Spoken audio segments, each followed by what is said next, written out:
கர்த்தரின் வாசல் இயேசு கிறிஸ்துவின் இனிய நாமத்தினாலே நான் உங்களை வாழ்த்துகிறேன். மறுபடியுமாக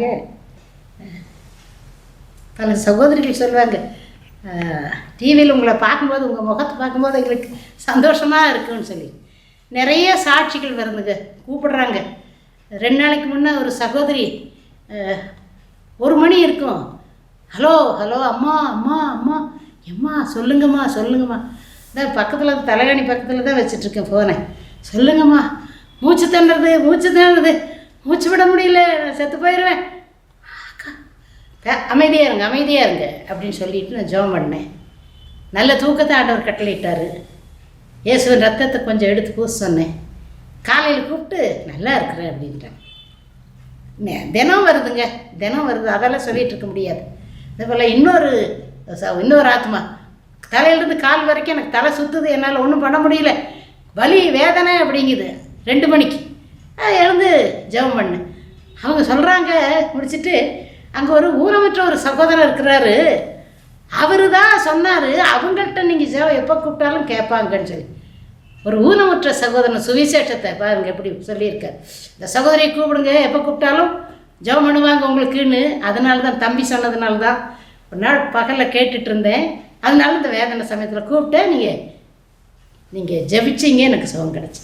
கர்த்தருடைய நாமத்துக்கு ஸ்தோத்திரம். இப்பொழுதும் கண்களை மூடி ஜெபம் பண்ணுமா, நேரமாக இருக்கிறதில்ல, பத்துறதில்லை. அதனால் ஷார்ட் அண்ட் ஸ்வீட், கொஞ்சமாக இருந்தாலும் கருத்தாக பேசினா நல்லாயிருக்கு. இன்றைக்கி நம்ம பேச வேண்டிய நேரத்தில் இருக்கோம். இன்றைக்கி ஆண்டவருடைய வருகை நாள். அதனால் பல காரியங்கள் நடக்குது. நிறைய பேர் கிறிஸ்தவங்களுக்கு விரோதமாக எழுதுறாங்க, தீ வச்சு கொடுத்துறாங்க, அடிக்கிறாங்க. எத்தனையோ அமைச்சர்கள் பண்டிகை சமயத்துலலாம் ஏதாவது நேரத்துலலாம் ஏதாவது விழாவுக்கு ஸ்கூலுக்கோ மற்ற சர்ச்சுக்கோ கூப்பிட்டா அவ்வளோ அழகாக பேசுகிறாங்க. பைபிளை அவ்வளவு தெரிஞ்சிருக்குது அவங்களுக்கு. அவங்கெல்லாம் இந்து மக்கள் பைபிளை எப்படி படிக்கிறாங்க? எல்லாரும் மகாத்மா காந்திலேருந்து நிறைய பேர் பைபிளை தான். அப்போ இவங்க சொல்லும்போது எனக்கு ரொம்ப சந்தோஷமாக இருக்குது. இத்தனை அமைச்சர்கள் இப்படி சொல்கிறாங்களேன்னு. சில அமைச்சர்கள் அங்கி போட்டவங்கள அடிக்கிறாங்களே, யோசனை வசனம் இல்லையா, ஊழியக்காரர்களை கொடுமைப்படுத்துகிறாங்க, அடிக்கிறாங்க, துணியெல்லாம் கிழிஞ்சு போது பாஸ்டரமாக எல்லாம் வெளியில் கத்துறாங்க.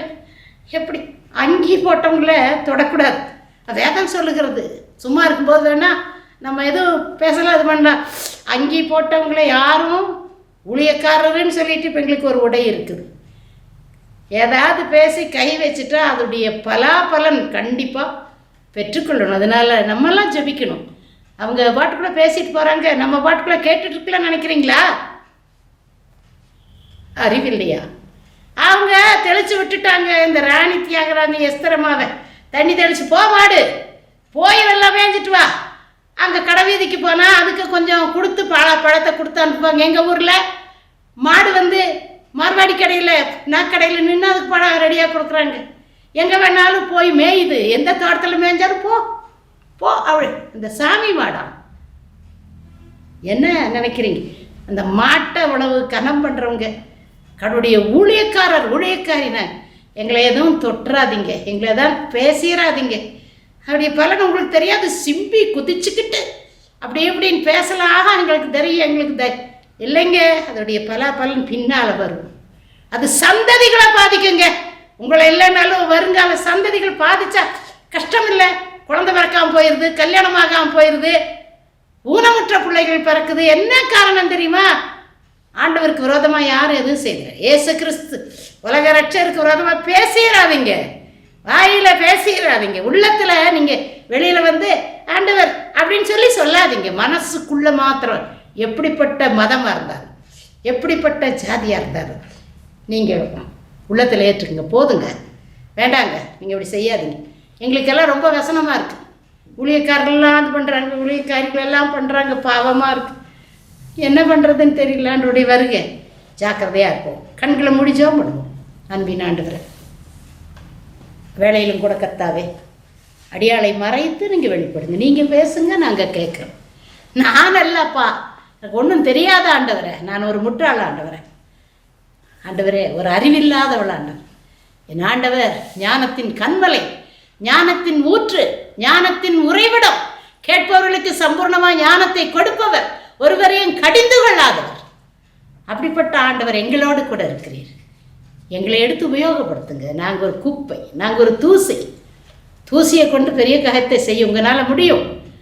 செய்யுங்க ஆண்டவரை. அப்படி நாமத்தை மகிமைப்படுத்த தூதர்கள் ஆண்டவராகிய கர்த்தர் உயிர்த்தெழுந்து பரலோகத்துக்கு போகும்போது கேட்டாங்களா தூதர்கள், ஏசப்பா ஏன் இவ்வளோ சீக்கிரம் வந்தீங்க அப்படின்னு. அப்போ அவர் சொன்னாரா, நீ யார் செய்வாங்க? இந்த 33 வருஷம் நீங்கள் செய்த இந்த ஊழியத்தை விட்டுட்டு வந்துட்டீங்களே, ஏன் வந்தீங்க இவ்வளோ சீக்கிரம்? இயேசு கிறிஸ்து சொன்னார், அங்கே ஒரு எஸ்தரமாக இருக்கிறா. அங்கே நிறைய பெரிய பெரிய மிஷினரி இருக்காங்க. பெரிய பெரிய தேவ ஊழியக்கார் எல்லாத்தையும் விட்டு தியாகமாக வாழ்ந்துட்டு இருக்கிற எத்தனையோ பேர் இருக்காங்க. என்னுடைய கைகள் அவர்களுடைய கைகள், என்னுடைய கால்கள் அவருடைய கால்கள், என்னுடைய வாய் அவர்களுடைய வாய். தெரியுமா உங்களுக்குன்னு கேட்டாராம் சீஷர்கள். அப்படியே ஆண்டவர் எங்களை நீர் அப்படி தெரிந்து ஒன்றுக்கு உதவாதவர்களை, ஞானிகளை வெட்கப்படுத்தும்படி உலகத்தில் தேவன் பைத்தியங்களை தெரிந்து கொண்டாரா. உள்ளவைகளை அவமாக்கும்படி இழிவானவங்களையும் ஒன்றுக்கு உதவாதவங்களை தெரிந்து கொண்டார்னு வேதம். நாங்கள்லாம் அந்த லிஸ்ட்டு தான்.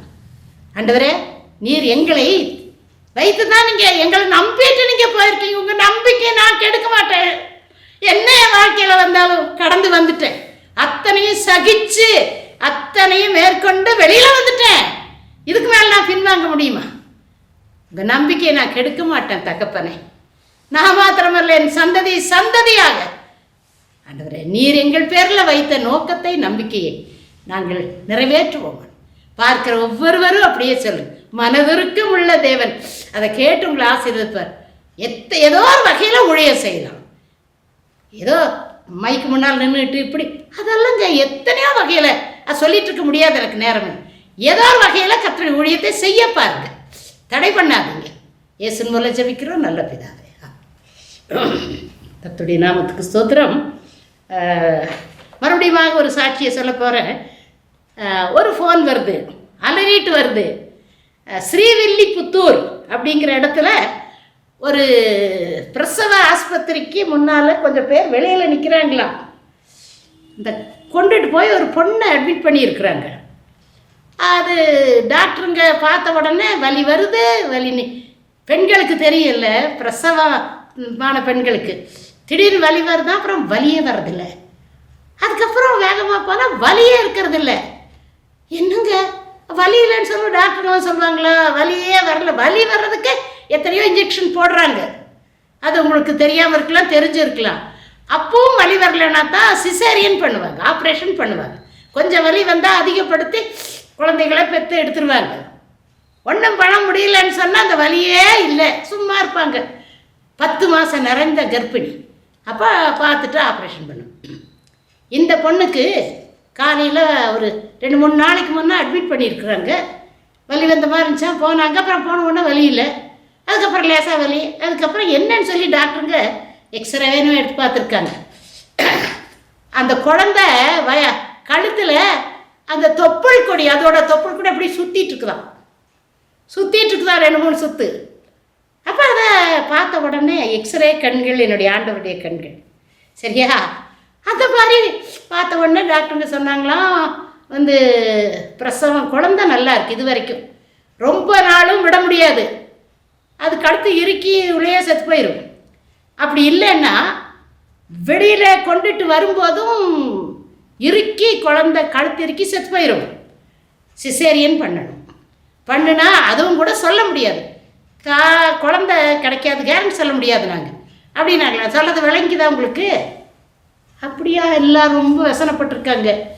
இப்போ சீக்கிரம் நீங்கள் சொல்லுங்கள், ஏதாவது நாங்கள் செய்யணும். சிசேரியன் பண்ணுமா, என்ன பண்ணுறது? இது உங்களுக்கு எல்லாத்தையும் நான் சொல்லிட்டேன். அப்போ ஒருத்தர் அதெல்லாம் ஒரு அம்மா சொல்லுங்க, ஐயோ அப்படி இருங்க அப்படின்ட்டு அவங்க உள்ள போயிட்டாங்களா டாக்டருங்க.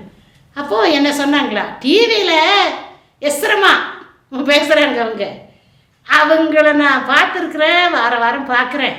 அவங்கள்ட்ட நான் சொல்கிறேன் இருங்க, ஜெபம் பண்ண சொல்கிறேன் இருங்க அப்படின்னு ஒன்று எல்லாம் பக்தியாக அப்படி கண்ணு மூடிட்டு நின்னாங்களாம். இந்த அம்மா அங்கே நின்று ஜெபம் பண்ணிச்சான். அம்மா இஸ்தர்மா, இது மாதிரி பொண்ணு இந்த மாதிரி குழந்தை செத்து போயிடும் போல் இருக்குது, கழுத்தில் அந்த தொப்புள் கொடி நல்லா சுற்றி இருக்குது, பிறக்கும்போதும் இறுக்கி செத்து போயிருமா, சிசேரியன் பண்ணுற நேரத்தில் கூட ஏதாவது 1000 இருந்தாலும் கேரண்டி சொல்ல முடியாதுன்றாங்க.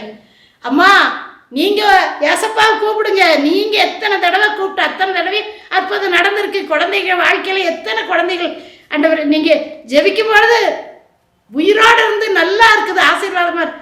இப்போ என் பிள்ளைக்கு நீங்கள் ஜெபிக்கணும்னு சொல்லி அந்த அம்மா அழுகுது. ஆவியானவர் என் பேரில் இறங்குறார். அல்லேலூயா. நான் வைராக்கியம் பிடிச்சவன், கூப்பிட்டா வருவார். உங்களுக்கு தெரியுமா என்ன சேலஞ்சு பண்ணுறேங்கிறீங்களா? 40 வருஷத்துக்கு மேலே சேலஞ்சாக தான் வாழ்ந்துட்டுருக்கேன். கூப்பிட்டு நீங்கள் விசுவாசா நான் கூப்பிட்டா இந்த பிரசன்னத்தை உணர்வீங்க நீங்கள், சரியா? அப்போ நான் என் பேரில் ஆண்டவர் இறங்கினார். அப்போ நான் அவங்கள்ட்ட சொன்னேன், ஜெபம் பண்ணேன். ஆவியானவர் சொல்ல சொன்னார், சுகப்பிரசவத்தை கட்டளிடுவேன். அந்த அம்மா இவ்வளோ என்ன நேசிக்குது, உன் செய்தியை பார்த்துருக்குது, நம்பிக்கையோட டாக்டருங்க 3 நாளாக சொல்லிட்டு இருக்காங்க, நம்பாமல் என்கிட்ட ஜெபம் பண்ணு அப்படின்னு உங்ககிட்ட சொல்லுது. நான் ஜெபத்தை கேட்பேன், உன் ஜெபத்தை கேட்பேன். அதனால் நீ சொல்லு சுகப்பிரசவம். சொன்ன உடனே அந்த அம்மா குதிக்குதான். எல்லாத்தையும் அப்போ பேசாமல் இருங்க அப்படின்னு உடனே அந்த உள்ளே போனேன். டாக்டருங்க ஒரு 1/2 மணி நேரத்தில் குழந்தை பிறந்துருச்சுன்னாங்களாம். அல்லேலூயா அல்லேலூயா அல்லேலூயா அல்லேலூயா. பிறந்துருச்சுன்னாங்க. ஆண் குழந்தை பிறந்திருக்கு. தொப்புள் கொடி எப்படி லூஸாகிருச்சான். பிறக்க லூஸாகி அழகான ஒரு ஆண் குழந்தை பிறந்துருச்சு. அந்த அம்மா குதிக்கிறாங்க எல்லாரும். ஏசப்பா ஏசப்பா அல்லேலூயா அல்லேலூயான்னு சத்தம் போட்டிருக்காங்க. எல்லாம் என்னன்னு பார்த்துருக்கேன். நான் பஸ் ஏறும்போது ஸ்தோத்திரப்பான்னு ஏறுவேன், இறங்கும் போதும் ஸ்தோத்திரப்பான்னு இறங்குவேன், உட்காரும் போதும் ஸ்தோத்திரப்பாம்பேன். ரொம்ப கூட்டமாக இருக்கும்போது எனக்கு வழி விடுறாங்களே ஏசப்பா ஸ்தோத்திரம்பேன். எல்லாருடைய கண்களும் என்ன பார்க்கும், வாயில் வர்றது ஏசப்பா ஸ்தோத்திரம். எல்லாரும் பார்ப்பாங்க, ஏசப்பா ஸ்தோத்திரம்னா திரும்பி பார்ப்பாங்க என்னைய. அப்போது இவங்க எல்லாம் ஸ்தோத்திரப்பா ஏசப்பா அல்லேலியான்னு இருக்காங்க. உடனே எல்லாத்துக்கும் தெரிஞ்சிருக்குது அந்த இடத்துல ஆண்டுடைய நாம மகிமை. அதனால தாங்க அற்புதம் செய்கிறார். நான் உங்கள்கிட்ட சொன்னேன் போன தடவையும், நீங்கள் எந்த உங்கள் வாழ்க்கையில் எந்த காரியம் நடந்தாலும் நீங்கள் சொல்லுங்க, ஏசப்பாவை நாமத்தை உயர்த்துங்க. சீக்கிரம் அடுத்தது இன்னொரு அற்புதம் உங்கள் வாழ்க்கையில் நடக்குங்க. சொல்லலைன்னா ஒரு அற்புதமும் நடக்காது. அதனால அந்த குழந்தைக்கு சொன்னாங்க, அம்மா அழகான ஆண்கள் நீங்களே பேர் வச்சிருங்கம்மா, அம்மா நீங்களே பேர் வைங்க அப்படின்னு ஒன்று. அப்போ நான் என்ன பண்ணேன், ஜாஷ்வான்னு பேர் வை. அந்த குழந்தைய கத்திருக்குன்னு வளர்த்தணும், சரியா? ஆமாங்க, அப்படித்தான் ஆவியானவர் சொன்னேன். எனக்குன்னு வளர்த்து சொல்லு, சுகப்பிரசவத்தை கட்டளிடுவேன், அந்த குழந்தை எனக்காக வளர்த்து சொல்லு. அது என்ன ஜாஷ்வான்னு பேர் வச்சு சின்னதிலிருந்தே ஆண்டவருக்குன்னு வளர்த்துங்கன்னு சொல்லி சந்தோஷமான இது. இந்த அந்த ஊரில் கூப்பிட்டு சொன்ன நிறைய அற்புதங்கள் ஆண்டவர் செய்கிறார். ஏசாயா தீர்க்கதரிசன புஸ்தகம் 66ஆம் அதிகாரம் 9வது வசனம். ஏசாயா 66 9வது வசனத்தை வாசிக்கிறேன், கவனிங்க. 8வது வசனத்தையும் வாசிக்கிறேன், 7ஐயும் வாசிக்கிறேன். 66:7. பிரசவ வேதனை படுமுன் பெற்றாள், கற்ப வேதனை வருமுன் ஆண் பிள்ளையை பெற்றாள். இப்படிப்பட்டவைகளை கேள்விப்பட்டது யார்? இப்படிப்பட்டவைகளை கண்டது யார்? ஒரு தேசத்துக்கு ஒரே நாளில் பிள்ளை பேர் வருமோ? ஒரு ஜாதி ஒருமிக்க பிறக்குமோ? சீயோனோவெனில் ஒருமிக்க வேதனைப்பட்டும் தன் குமாரரை பெற்றும் இருக்கிறது. 9வது வசனம். பெறப்பண்ணுகிறவராகிய நான் பெற செய்யாமல் இருப்பேனோ என்று கர்த்தர் சொல்லுகிறார். பிரசவிக்க பண்ணுகிறவராகிய நான் பிரசவத்தை தடுப்பேனோ என்று தேவன். எத்தனையோ பேர் என்னை கூப்பிட்டு ஹாஸ்பிட்டலுக்கு வெளியில் நீங்கள் இருந்தால் தான் நாங்கள் எங்களுக்கு குழந்தை பிறக்க பயமாக, நான் அங்கே போட்டிருக்கிற அந்த சேரில் உட்காந்துருப்பேன். குழந்தை சத்தம் வந்தால் தான் வீட்டுக்கு வருவேன். அது வரைக்கும் ஜெபம். ஆப்ரேஷன் நடக்குது, நீங்கள் வாங்கம்மா, எனக்கு பயமாக இருக்குது. அவங்களே சொல்லுவாங்க, நீங்கள் வந்தால் தான் நான் ஆப்ரேஷன் பண்ணேன். எத்தனை ஜென்ஸுன்னு சொல்லியிருக்காங்க, லேடிஸும். அப்புறம் நான் உட்காந்துருப்பேன் அந்த ஆப்ரேஷன் முடிகிற வரைக்கும். நான் உள்ளே போய் பார்க்கும்போது மயக்க நிலையில் இருப்பாங்க. இப்படி பல காரியங்களை கூட்டு போய் அங்கே உட்கார வைப்பாங்க. எங்களுக்கு பயமாக இருக்குது. நீங்கள் வந்தீங்கன்னா நீங்கள் ஜெபம் பண்ணிகிட்டே இருப்பீங்க. ஜெபம் பண்ணிகிட்டே இருக்கணுங்க. பிரசவிக்க பண்ணுகிற நான் பிரசவிக்க செய்யாமல் இருப்பேனோ? பெற பண்ணுகிறவரா நான் ஆகிய நான் பெற செய்யாமல் இருப்பேனோங்கிறாங்க. ஆண்டவர் நமக்கு எவ்வளோ பெரிய வாக்கு தத்தம் இல்லை. நீங்கள் வேதத்தை வாசிங்கன்னா வயிற்றில் இருக்கிற வரைக்கும், பிறந்து மறிக்கிற வரைக்கும் நம்முடைய வாழ்க்கையில் என்னென்ன நடக்குமோ அதெல்லாம் பைபிளில் இருக்குங்க. பைபிளில் அத்தனை இருக்குது. நீங்கள் எந்த காரியம்னாலும் யார்ட்டி போய் ஆலோசனை கேட்காதீங்க, மிஸ்கைட் பண்ணிடுவாங்க, தவறான பாதைக்கு போக சொல்லிடுவாங்க. நீங்கள் ஆண்டவர்கிட்ட பைபிளில் உட்காந்து ஜெபம் பண்ணுங்க. உண்மையாகவே நீங்கள் ஆண்டவரை கனம் பண்ணீங்கன்னா உங்களை தேடி வருவார், கூப்பிடுவார் உங்களை. சந்தோஷமாக நீங்கள் எனக்கு இப்படி பேசுகிறாரு ஆண்டவர், அந்த எஸ்தரமாத அவங்க எல்லாம் தான் அப்படி என்னோட பேசுகிறாரேன்னு சொல்லுவீங்க.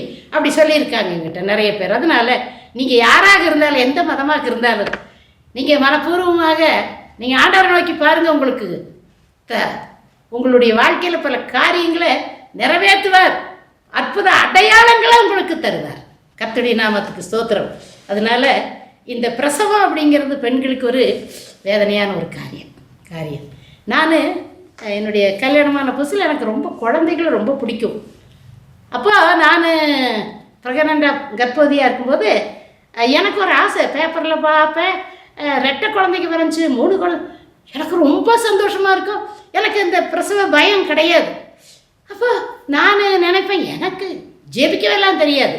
நான் ஜெபிக்க இம்பார்ட்டண்ட், அதாவது முக்கியம், ஜெபிச்சா பிரசவம் அப்படியெல்லாம் அவ்வளோவெல்லாம் அந்த அளவு விசுவாசம் இல்லை ரட்சிக்கப்படுறதுக்கு. முதல்ல இந்த கடைசி பிள்ளை பிறந்ததுக்கு அப்புறம் தானே நான் ஆண்டவருக்குள்ளே வந்தேன். அப்போ நினைப்பேன், எனக்கு ஒரு 2 குழந்தைக்கு பிறந்துருச்சுன்னா, ரெட்டை குழந்தைக்கு பிறந்துச்சுன்னா, 3 தடவை பிறந்துச்சுன்னா 6 குழந்தைக்கு சந்தோஷமாக இருக்குல்ல அப்படின்னு நானே பேசிக்குவேன். முக்கியமானவங்கள்ட்ட அப்படி சொல்கிறது. நான் ரொம்ப உயரம் இல்லை, ரொம்ப குள்ளம் இல்லை, நார்மல். நான் கர்ப்பஸ்திரியான வயிறு கூட பெருசு வந்துடும் எனக்கு. அப்போ என்னை முன்னால் விட்டு பின்னால் 7 மாதம் 8 மாதத்துலலாம் பின்னால் பாவம் இந்த பிள்ளை ரெட்டை குழந்தைங்க தான், வயிற்றில் ரெட்டை குழந்தைங்க இருக்கு போல அப்படின்னு சொல்லுவாங்க. அப்போ எனக்கு மனசுக்குள்ள சார் திரும்பி பார்த்து என்ன சொன்னீங்க அப்படின்னா, ஐயோ ஒன்றும் சொல்லம்மா, நீ போ, மெதுவாக போ அப்படிம்பாங்க. வந்து சொல்வேன், நீங்கள் சொன்னீங்கல்ல ரெட்டை குழந்தை பிறக்குன்னு, எனக்கு ரொம்ப சந்தோஷமாக இருக்குது, நீங்கள் ஏன் இல்லைங்கிறீங்க அப்படின்ட்டு போவேன். அவங்களுக்கு ஒரே சிரிப்பு. பிறந்த உடனே நான் கேட்பேன், குழந்தைங்க அப்படிமே, பிறந்த நல்லா நார்மல் டெலிவரி, எனக்கு கஷ்டம் இல்லை, நல்ல ஒரு குழந்தை, நல்ல குழந்தை, அழகான குழந்தை அப்படின்னு இருக்கிறாங்க. எனக்கு ரொம்ப சப்புன்னு ஆயிரும். சரி, ரெட்டை குழந்தைங்க பிறக்குன்னு நினச்சா அது ஒத்த குழந்தையா அப்படிம்பேன். அதனால இந்த குழந்தைகள் வயிற்றில் இருக்கும்போது யாரும் அப்படி சந்தோஷப்படுறது இல்லைங்க, எல்லாம் பயம். அபாஷன் ஆயிடுது. 4 மாதம் 5 மாதத்தில் அபாஷன் ஆயிரும். ஐயோ அந்த குழந்தை எப்படி இருந்துச்சோ, மூக்கு எப்படியோ, கண் எப்படியோ அப்படின்னு எல்லாம் கற்பனை பண்ணி வச்சுருப்பாங்க, அழுவாங்க. அதே போல் அபாஷன் ஆனாலும் சரி, மற்றபடி ஏதாவது அப்படிப்பட்ட காரியம்னாலும் அவங்களுக்கு பிறக்கிற சமயத்திலும் ஐயோ பிரசவ வலி பைபிள்லேயே இருக்குது, பிரசவ வேதனைன்னா ரொம்ப கடினமாக என்ன ஆகுமோ அப்படின்னு அதுக்கும் பயப்படுவாங்க. ஆனால் ஆண்டவராகிய கர்த்தரை ஏற்றுக்கொண்டா ஒரு அன்னாளை போல குழந்தையிலேயேன்னு அழுகிறவங்களும் உண்டு. ஊனமுற்ற குழந்தைங்க பிறந்தவங்களும் பார்த்து அழுவாங்க. இதில் அந்த பிரசவத்தில் பல காரியங்கள் உண்டுங்க. அதுக்காக நான் சொல்வேன், குழந்தை வயிற்றுலாச்சுன்னா சிலுவை போட்டுட்டாரு, அந்த வயிற்றில் சிலுவை போட்டார், நல்ல குழந்தை, ஆசீர்வாதமான குழந்தை, பக்தர் அப்படி நம்ம சொல்லும் பொழுது நிச்சயமாக நல்ல குழந்தையே தருவார். அதே போல் ஜெபிங்க. அந்த அன்னாள் போய் குழந்தை இல்லைன்னு போய் ஜெபம் பண்ணால் தீர்க்கதரிசியை கொடுத்தாருங்க அந்த அன்னாளுக்கு. அதே போல தான் அப்படி நீங்கள் ஜெபம் பண்ணி மாசமாக இருந்தீங்கன்னா போய் ஆலயத்தில் போய் ஜெபம் பண்ணுங்க, தனியாக ஜெபம் பண்ணுங்க. தீர்க்கதரிசிகள் பல ஆசீர்வாதமான குழந்தைகள் பிறக்குங்க. அதனால பயப்படாதீங்க, பிரசவத்தை பற்றி கவலையே பட வேண்டாம். ஏன்னா நம்ம ஆண்டவர் சொன்ன வாக்கு தத்தத்தை நினைவு கூறுங்க. பிரசவிக்க செய்கிற நான் பிறப்புனுங்கிற பிறக்க செய்யாமல் இருப்பேனோங்கிறார் இல்லையா? இதை வாசிச்சமரில் எஸ்ஐ 66 எடுத்து வாசிங்க. மாசமாக இருக்கவங்க, கர்ப்பஸ்ரீயாக இருக்கவங்க, ப்ரெக்னெண்ட்டாக இருக்கவங்கள இதை வாசிங்க. கர்த்தர் எவ்வளோ நல்லவருங்கிறத ருசிப்பீங்க. அழகான குழந்தைகள் மாத்திரமல்ல, ஆசீர்வாதமான குழந்தைகள் பிறக்கணுங்க. ஊனமுற்ற குழந்தைகளும், பல விதமாக பாவப்பட்ட குழந்தைகளும், சில குழந்தைகள் ஏதாவது குறையா பிறக்கும். அப்படி பிறக்கக்கூடாதுங்க. இன்றைக்கி எத்தனையோ பெரிய வீட்டில் ஊனமுற்ற மூளை வளர்ச்சி இல்லாத குழந்தைங்க பிறக்குது. மூளை வளர்ச்சி இல்லாத குழந்தைங்க பிறந்து எத்தனையோ பேரை பார்த்துருக்கோம். அப்படியே மாடுங்க மாதிரி வளருது, சாப்பிடுதுங்க, ஒன்றும் தெரியறதில்ல. அப்படியெல்லாம் மாசமாக இருக்கவங்க, ப்ரெக்னெண்ட்டாக இருக்கவங்க நல்லா ஜெபம் பண்ணுங்க. அப்படிப்பட்ட குழந்தைகள் பிறக்கக்கூடாது. கண்ணு தெரியாமல் பிறந்துருது, ஹார்ட்டில் ஹோல், இருதயத்தில் ஓட்டையோடு பிறந்திருக்குது.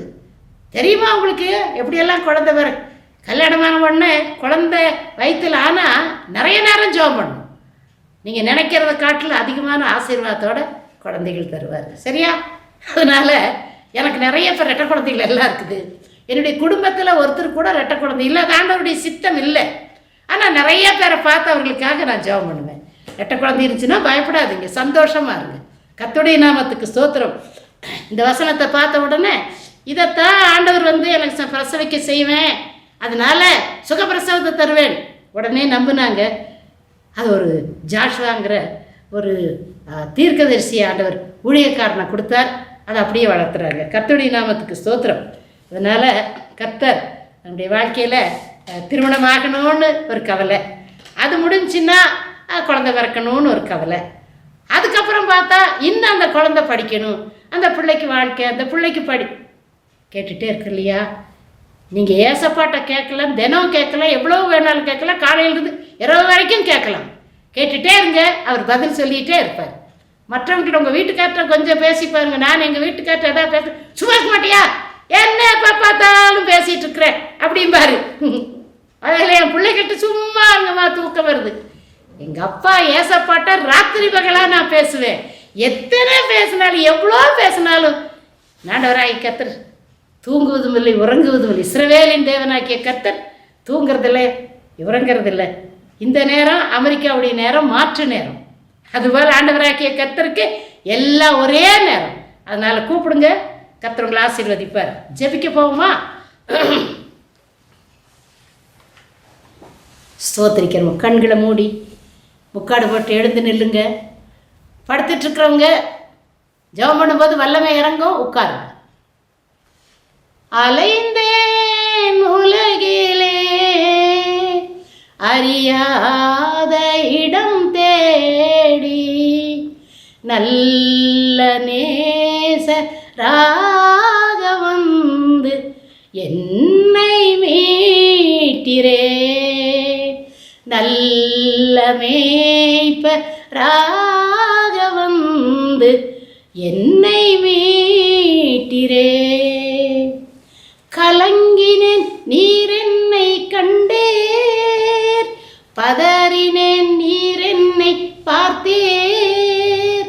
கலங்கினேன் நீர் என்னை கண்டேர், பதறினேன் நீர் என்னை பார்த்தேர். கல்வாரி அண்டை நான் வந்தேன், காயம் தீர நான் அழுதேன். கல்வாரி அண்டை வந்தேன், பாவம் தீர நான் அழுதேன். பாதை தெரியாத ஆட்டை போல அலைந்தேன் உலகிலே, நல்ல மேய்ப்பராக வந்து என்னை மீட்டிரே, நல்ல மேய்ப்பராக வந்து என்னை மீட்டிரே. அன்பின் தகப்பனே, எழுந்து நிற்கிறார்கள் ஆண்டவரே. யார் சொல்லி? பரிசுத்த ஆவியானவர் சொன்னதுனால எழுந்து நிற்கிறாங்க. எப்படி நிற்கிறாங்க ஆண்டவரே? உம்மை விசுவாசித்து, உம்மை நம்பி, உம்மை நேசித்து ஆண்டவரை பெற்றுக்கொள்வோம் என்கிற நம்பிக்கையில் நிற்கிறார். எங்களை எல்லாரும் ஏமாற்றலாம், அப்பா ஏமாற்றலாம், அம்மா, கணவன், பிள்ளைகள் எல்லாரும் மனைவி ஏமாற்றலாம். நாங்கள் நம்பி இருக்கிற ஏசப்பா, நீங்கள் ஒரு நாள் எங்களை ஏமாற்ற மாட்டேங்க, ஒரு நாள் என்னை ஏமாற்ற மாட்டேங்க, இவங்களே ஏமாற்ற மாட்டேங்க.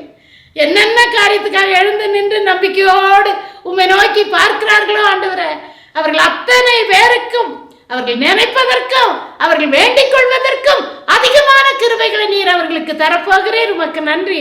படுத்து கொண்டு இருக்கிற வியாதியஸ்தர்கள், பலவீனமானவர்கள் ஆண்டவரே, ஆண்டவரே, இதோ கர்த்தாவே, குறைவோடு ஆண்டவரே, ஊனமற்ற பிள்ளைகள் ஆண்டவரே, முடியாத நிலையில படுத்திருக்கிற பிள்ளைகள் பேர்ல இப்படி வல்லமை அக்கினி அபிஷேகம், அக்கினி அக்கினி பாவங்களையும் சாபங்களையும் நோய்களையும் சாம்பலாக்கி போட்ட ஆண்டவரே, எழுந்து உட்காரட்டும் ஆண்டவரே, உட்கார்ந்து நடக்கட்டும் ஆண்டவரே, நடந்து ஆண்டவரே நாமத்தை மகிமைப்படுத்தட்டும். காத்து கொண்டிருக்கிற பிள்ளைகள் ஆண்டவரே, குழந்தைகளுக்காக கல்யாணமாகலையேன்னு காத்துட்டு இருக்க பிள்ளைகளுக்கு வாழ்க்கை துணையை தாங்க. குழந்தை இல்லைங்கிறதுக்கு பல காரியங்களையும் நாங்கள் பேசணும். இப்போ ஆண்டவரை குழந்தையை கத்தர் கொடுக்கும் பொழுது பிரசவிக்க செய்கிறவர் நீங்கள் தான், வளர்த்துகிறவர் நீங்கள் தான். எங்கள் ஏசப்பா போல ஞானத்திலும் வளர்த்தியிலும் தேவ கிருபையிலும் மனுஷன் தயவலும் விளங்கும்படியாக வளரும்படியாக நாங்கள் ஜெபிக்கிறோம் ஆண்டவரை. அப்படி நாங்கள் ஜெபிக்கும் பொழுது வயிற்றில் இருக்கும் பொழுது சிலுவையை போட்டு பிறந்த உடனே இப்படியாக உண்மை போல வரணும்னு சொல்லி நாங்கள் ஜெபிக்கும் பொழுது ஆண்டவரை நிச்சயமாக எங்கள் குழந்தைகள் ஆரோக்கியமாக ஆசீர்வாதமாக கர்த்தருடைய பிள்ளைகளாக வளரும் ஆண்டவரே. உமக்கு ஸ்தோத்திரம் ஆண்டவரே. ஆண்டவரே, வேலை இல்லாத பிள்ளைகளுக்காக ஜெபிக்கிறோம். வேலைகளை தாங்க ஆண்டவரே. கர்த்தாவே ஆண்டவரே, கடன் பிரச்சனைகள் இருக்க பிள்ளைகள் தற்கொலை செய்து கொள்ளக்கூடாது ஆண்டவரே. கடன் பிரச்சனைகளை நம்பிக்கையை தாங்க ஏசப்பா, நம்பிக்கையை தருவீராங்க ஆண்டவரே. உமக்கு ஸ்தோத்திரம். வயதானவர்களுக்காக, தாய் தகப்பனை கவனிக்காத பிள்ளைகளுக்காக ஆண்டவரே கவனிக்க ஆண்டவரே கிருபை செய்யுங்க ஆண்டவரே. ஏசப்பா, இன்னும் நோய்வாய் ஆண்டவரே பல வியாதிகள், இன்றைக்கு எத்தனையோ வியாதிகள், சொல்ல முடியாத வியாதிகள் ஆண்டவரே. சுகமானாலும் கடந்த வாரத்தில் சொன்னது போல கால் ரெண்டும் வீங்கி ரத்தமும் தண்ணீரும் வந்துட்டு இருந்தது ஆண்டவரே. அதை எப்படி சுகமாக்கினீர் ஆண்டவரே. அதுபோல பல வியாதிகள் ஆண்டவர் இன்றைக்கு ஆண்டவரே, எத்தனையோ வியாதிகள், தீராத வியாதிகள், சாகிற வரைக்கும் அந்த மருந்து சாப்பிடணும் சில வியாதிகளுக்கு. அப்படிப்பட்ட வியாதிகளை கூட நீங்கள் மாற்ற உங்களால் முடியும், உங்களால் முடியும் ஆண்டவரே. பரம வைத்தியர், பரிகாரியான கர்த்தர், உங்கள் ரத்தம் தான் எங்களுக்கு மருந்து, உங்கள் சரீரம் தான் எங்களுக்கு மாத்திரை ஆண்டவரை. பார்த்து கொண்டிருக்க ஒவ்வொரு பிள்ளைகளையும் சந்தோஷமாக நீங்கள் அவங்களை எல்லா நேரத்திலும் எந்த நேரத்தில் கூப்பிட்டாலும் நீங்கள் பேசுவீங்க. ஒருவேளை நான் கூட படுத்திருக்கலாம், ஆனால் உங்களை கூப்பிடும் பொழுது உடனே எங்களுக்கு செவி கொடுக்கிறீர் ஆண்டவரே. அதுதான் நான் உங்களை நம்பித்தான் எழுந்து அவங்க கூப்பிடும்போது அப்பா அப்பா அப்பா கூப்பிடுறாங்க என்னன்னு கேளுங்கன்னு சொல்லுவேன். அதுக்கப்புறம் தான் ஜெபம் பண்ணுவேன் ஆண்டவரே. ஜெபத்தை உடனே கேட்கிறீர் ஆண்டவரே. ஒருமனப்படுறோம், அந்த கூப்பிடுகிறவர்களும் நானும் ஒருமனப்பட்டு உம்மை நோக்கி பார்க்கும் பொழுது கர்த்தாவே நீர் பதில் கொடுக்கிறீர் ஆண்டவரே. இப்பொழுதும் பார்த்து கொண்டிருக்க ஒவ்வொரு பிள்ளைகளும், படிக்கிற பிள்ளைகளுக்கு ஞானம் இல்லை ஆண்டவரே, ஞானத்தை தாருங்க. பரிசுத்தமாக வாலிப பிள்ளைகளும் பையன்களும் வாழ உதவி செய்யுங்க. பெற்றோர் கீழ்ப்படிய உதவி செய்யுங்க. கர்த்தருக்கு பயந்த குடும்பங்கள், கணவன் மனைவி பெற்றோர் எல்லாரும் வாழ உதவி செய்யும். கர்த்தர் நல்லவர் என்பதை ருசித்து நன்மைகளை பெற்றுக்கொண்டு சாட்சியில் உதவி செய்யும். பிரசவ நேரத்தில் அற்புதங்களை செய்து ஆசீர்வாதப்படியினால் உமக்கு நன்றி. தொடர்ந்து காத்துக்கொள்ளும் வழி நடத்துங்க. இயேசுவின் மூலம் ஜெபிக்கிறோம் நல்ல பிதாவே, ஆமேன் ஆமேன். இந்த ஊழியங்களை உங்கள் ஜெபத்தினாலும் உதாரத்துவமான காணிக்கைகளினாலும் தாங்கும்படி பட்சமாய் கேட்டுக்கொள்கிறோம். மேலும் இந்த ஊழியத்தின் கட்டிட நிதிக்காக சகோதரி Esther Selvarani, Canara bank account number 622221005210, IFSC code CNRB 00162330, சேரிங் கிராஸ் பிரான்ச் ஊட்டி 603001.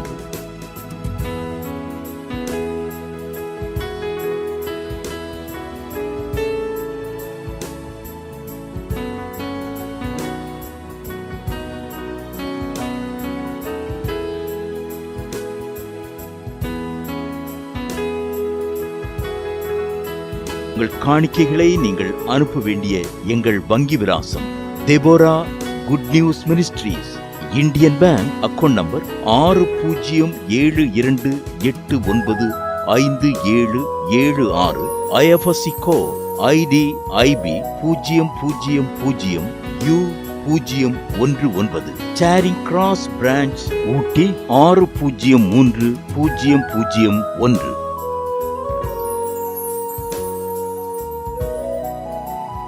மேலும் எங்களுடைய போன்பே எண்கள் 9443604157. கர்த்தர்தாமே உங்கள் அனைவரையும் ஆசீர்வதிப்பாராக. கேட்ட செய்தி உங்களுக்கு மிகவும் ஆசீர்வாதமாய் இருந்திருக்கும் என்று நம்புகிறோம். அன்பானவர்களே, உங்கள் ஜெப தேவைகளுக்கும் மேலும் ஆலோசனைகளுக்கும் நீங்கள் தொடர்பு கொள்ள வேண்டிய எங்கள் விலாசம்: சகோதரி எஸ்தர் செல்வராணி, இரக்கத்தின் வாசல் இயேசு ஊழியங்கள். செல்போன் 9443604157.